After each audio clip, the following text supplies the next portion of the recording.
तुम्हारी मन चाही इच्छा पूरी होगी, इतनी बार मैंने तुमसे कह दिया है। अब इस पर और सवाल मत करो, इस बात को यहीं पर विराम देते हैं। तुम्हारी ऊर्जा कई दिशाओं में भटक रही है, चाहे वो पूजा पाठ का मामला हो, चाहे वो तुम्हारे कर्म का मामला हो। क्योंकि इतने सालों के बाद फिर से तुम मुझसे पूछते हो कि बाबा मुझे क्या चाहिए। मतलब तुमने कभी खुद को नहीं टटोला है, और अगर तुमने टटोला है, तुम्हें तुमसे जवाब मिला है कि तुम्हें क्या चाहिए, तो भी तुमने अपने आप को नहीं सुना है। क्योंकि तुम्हें जो चाहिए वो तुम्हें पाना मुश्किल लगता है, और इसलिए तुम उसे नज़रअंदाज कर देते हो और कोई दूसरा रास्ता खोजते हो और फिर भटकते रहते हो। तो भाग रहे हो तुम, अपने आप से भागोगे तो ऐसे ही तुम्हारी ऊर्जा अलग अलग दिशाओं में भटकती रहेगी। अपने पास आओ, अपने आप से बात करो। तुम्हारे अंदर जो भी मनमुटाव उत्पन्न हुआ है ना, वो अपने आप से नहीं हुआ है, उसे मैंने करवाया है। क्योंकि तुम्हारे आंखों के आगे ना एक पट्टी सी लग गई थी, जिस पट्टी के बाहर तुम देख नहीं पा रहे थे कि सच क्या है, कौन व्यक्ति क्या कर रहा है।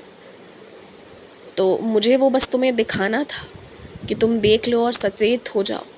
तुम जितना अच्छा समझते हो लोगों को, क्या वो वाकई में ऐसे हैं?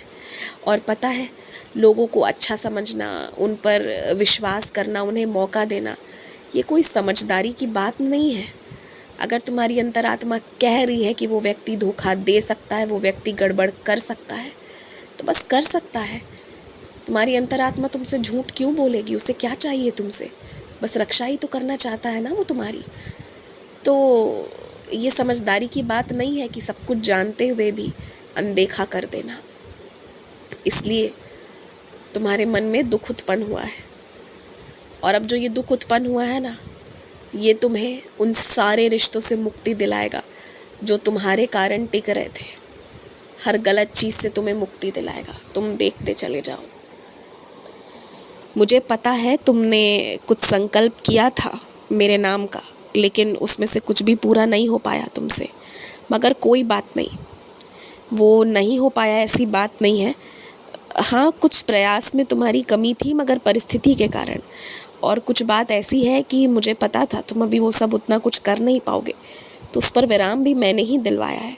जो हुआ है मेरे कारण हुआ है, भरोसा रखो मुझ पर। एक बात और मैं कहूँगा, तुम ऋणी नहीं हो किसी के, तुम किसी की ऋणी नहीं हो। जो जितना लेन देन करना था वो मैंने करवा दिया है। तुम जिसे जीवन से हटाना चाहते हो, उसे मैं हटाना चाहता हूँ। इसीलिए तुम्हारे मन में वो विचार भी आया है।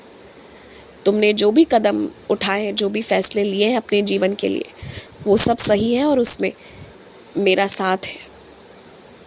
आयुष्मान भवा।